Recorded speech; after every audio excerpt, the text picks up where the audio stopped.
তো 100 point roaster নিয়ে অনেকের অনেক রকমের প্রশ্ন আছে। তো আজকে এই ভিডিওতে আমি পুরোটা ক্লিয়ার করে দেবো। বেসিক্যালি যারা অলরেডি 100 পয়েন্ট রোস্টার সম্পর্কে জানেন বা অলরেডি চাকরির পরীক্ষা দেন, তাদের ক্ষেত্রে তো কোনো প্রবলেম নেই, কিন্তু নতুন যারা ক্যান্ডিডেট তাদের ক্ষেত্রে প্রবলেম আছে। কেননা তারা বুঝতে পারবে না যে হোয়াট ইজ 100 পয়েন্ট রোস্টার, কীভাবে 100 পয়েন্ট রোস্টার কাজ করে। তাই ভাবলাম যে 100 পয়েন্ট রোস্টারের ওপরে একটা পরিষ্কার ধারণা আপনাদেরকে দিয়ে দিই, যাতে আপনাদের অন্তত কোনো সমস্যা না থাকে। তো যারা নতুন আছেন অবশ্যই চ্যানেলটিকে সাবস্ক্রাইব করে দিন, আর ফেসবুক থেকে যদি দেখেন অবশ্যই আমাদের যে প্রোফাইলটা রয়েছে এটাকে অবশ্যই আপনারা একটু ফলো করে দেবেন, ঠিক আছে, যাতে সমস্ত যে তথ্য সেগুলো আপনাদেরকে আমি দিতে পারি। তো প্রথমত দেখুন, 100 পয়েন্ট রোস্টারের যে গেজেটটা বেরিয়েছিল, এটা আজকে যেটা নিয়ে সবচেয়ে বেশি চর্চিত প্রাইমারির গেজেট। তো প্রাইমারির গেজেটে এইখানে কিন্তু সাকা 1948 থাকা উচিত ছিল, যেটা অ্যাজ কম্পেয়ার টু 2026 হয়ে যায়, ঠিক আছে। বাট সেটা ছিল না, এটা ছিল 1937। হ্যাঁ, অলমোস্ট 11 বছর বা 10 বছর আগের ব্যাপার। তো এই হলো আজকের গেজেট। এখানে অনেক কিছু বোঝার আছে, জানার আছে। তো এই যে গেজেটটা পাবলিশ হয়েছে, এখন থেকে সরকারি চাকরির ক্ষেত্রে 100 পয়েন্ট রোস্টারটা কিন্তু মানা হবে। এই 100 পয়েন্ট রোস্টারের যে মডেল, এটা কি? মূলত যদি কোনো দপ্তরে 100 ভ্যাকান্সি থাকে, ধরে নিন 100 ভ্যাকান্সি, ঠিক আছে, 100 ভ্যাকান্সির মধ্যে এই 100টা পদে কোন কোন পদ, কোন কোন পোস্ট কাদের জন্য থাকবে, এই 100 পয়েন্ট রোস্টার মূলত সেইটাকে ইন্ডিকেট করে। একদম পরিষ্কার বাংলা ভাষাতে আমি কিন্তু বুঝিয়ে দেওয়ার চেষ্টা করছি। বিশেষ করে যারা নতুন ক্যান্ডিডেট আছো বা আছেন, যারা আহ, রীতিমতো পড়াশোনা করছেন, এইচএস পাস করেছেন বা গ্র্যাজুয়েশন করেছেন, এবার গভর্নমেন্ট জবের জন্য এগোবেন, তাদের জন্য কিন্তু এই ভিডিওটা ভীষণ ইম্পর্ট্যান্ট, ঠিক আছে। তো 100 পয়েন্ট রোস্টার কীভাবে কাজ করে বলবো। যেমন দেখুন, এই 100টা পোস্টের মধ্যে ফার্স্ট ভ্যাকেন্সি থাকবে কি এস সি, সেকেন্ড ভ্যাকেন্সি থাকবে কি আনডিজার্ভ, থার্ড ভ্যাকেন্সি থাকবে কি ইডব্লিউএস, এইভাবে থাকবে। এবার আমি আপনাদের জন্য একটা প্রিপারেশন তৈরি করেছি, যেটা দেখলে আপনাদের সমস্ত ডাউট যেগুলো রয়েছে ক্লিয়ার হয়ে যাবে। কেননা কোনো শর্ট ভিডিওর মাধ্যমে এই জিনিসগুলো ক্লিয়ার করা যায় না, সঠিক তথ্য দিতে গেলে একটু বড় ভিডিও আপনাদের দেখতেই হবে। তো দেখুন, এখানে আপনাদের যেটা রয়েছে 100 পয়েন্ট রোস্টারে যেটা বলা হয়েছে, যে এখানে সরকারি চাকরিতে 100টি শূন্য পদের মধ্যে কোন পদ কোন ক্যাটেগরির জন্য সংরক্ষিত থাকবে তা দেখানো হয়েছে। এই নোটিফিকেশনের মূল উদ্দেশ্য হচ্ছে সঠিকভাবে রিজার্ভেশন কার্যকর করার জন্য 1 থেকে 100 নম্বর পর্যন্ত প্রতিটি যে ভ্যাকান্সি থাকবে, প্রত্যেকটা পোস্ট কোন শ্রেণীর জন্য থাকবে তার একটা আলাদা যে তালিকা সেটা তৈরি করা হয়েছে। এসসি, এসটি, ওবিসি, তারপরে PWBD, EWS, ex serviceman, exempted category, সবটার উদাহরণ এতে থাকবে এবং কার জন্য কটা পোস্ট সেটা। প্রথম কয়েকটি রোস্টার পয়েন্টের এখানে এক্সাম্পল দেওয়া হয়েছে। যেমন দেখুন, 100-এর মধ্যে বা ধরুন ফার্স্ট 5টা পোস্ট, ঠিক আছে, ফার্স্ট 5টা পোস্টের মধ্যে ভ্যাকান্সি নাম্বার থাকবে, ফার্স্ট পোস্ট থাকবে এসসি ক্যান্ডিডেটের, সেকেন্ড পোস্ট থাকবে কিন্তু আনরিজার্ভ ক্যান্ডিডেট, থার্ড পোস্ট যেটা থাকবে কিন্তু ইডব্লিউএস ক্যাটেগরি, তারপরের যে পোস্ট থাকবে কিন্তু সেটা এসটি ক্যাটেগরি, তারপরে থাকবে কিন্তু আনরিজার্ভড এবং এক্স সার্ভিসম্যান। তো দেখুন, আমি যদি এইখানটা একটু দেখিয়ে দিই, ঠিক এইভাবে রয়েছে। ফার্স্ট হচ্ছে এসসি, সেকেন্ড হচ্ছে আনরিজার্ভ, থার্ড হচ্ছে ইডব্লিউএস, তারপরে হচ্ছে এসটি, এবং ফিফথ হচ্ছে আনরিজার্ভড ক্যাটেগরি, ঠিক আছে। তো ফিফথ আনরিজার্ভড ক্যাটেগরি বা এক্স সার্ভিসম্যান, এর মধ্যে সবটা কিন্তু আসবে।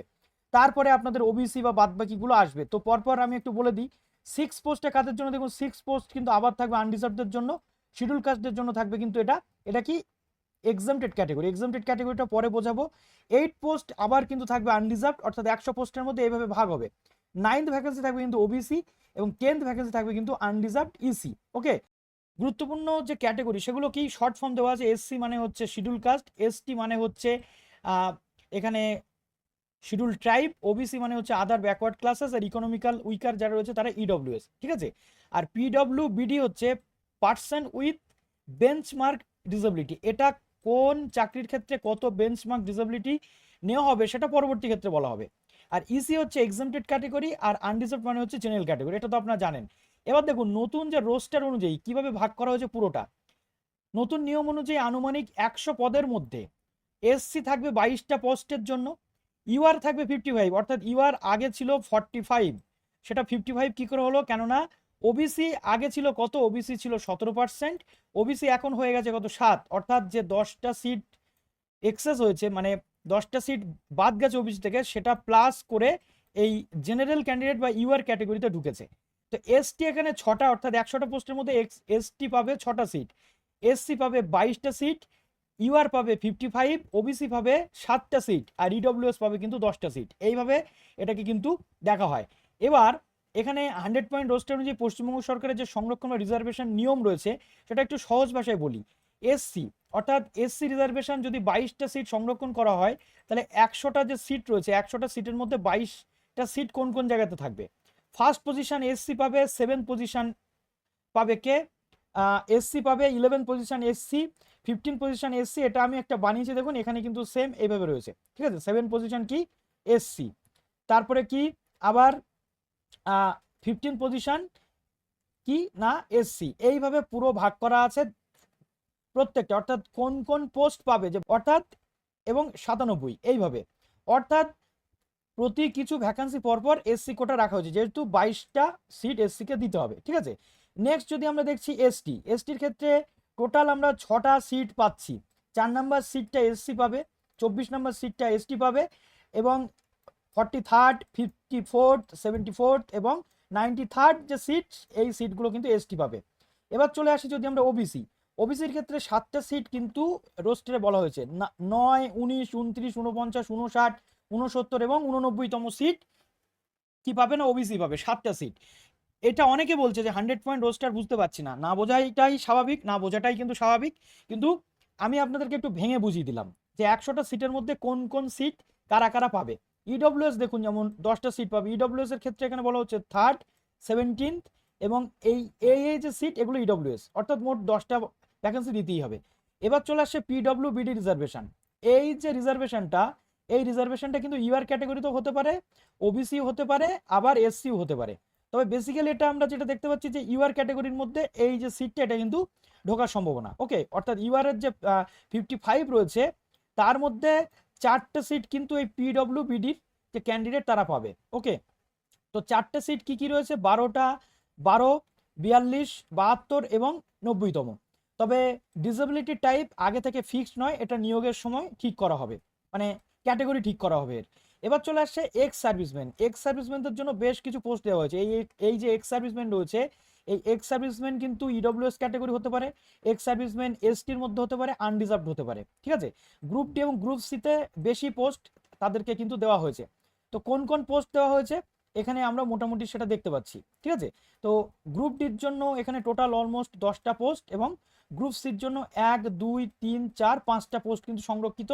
এটা শুধুমাত্র এক্স সার্ভিসম্যান। এবার এখানে যদি এক্স সার্ভিসম্যান বা অন্যান্য ক্যাটাগরি না থাকে, তাহলে সেটা ঘুরে কিন্তু আবার ইউআর ক্যাটাগরিতে যুক্ত হয়ে যাবে সিটগুলো, ঠিক আছে। এবার আসছে কি স্পোর্টস পার্সন রিজার্ভেশন। 2টো সিট রয়েছে স্পোর্টস পার্সনদের জন্য, 33rd এবং 66, অর্থাৎ 66।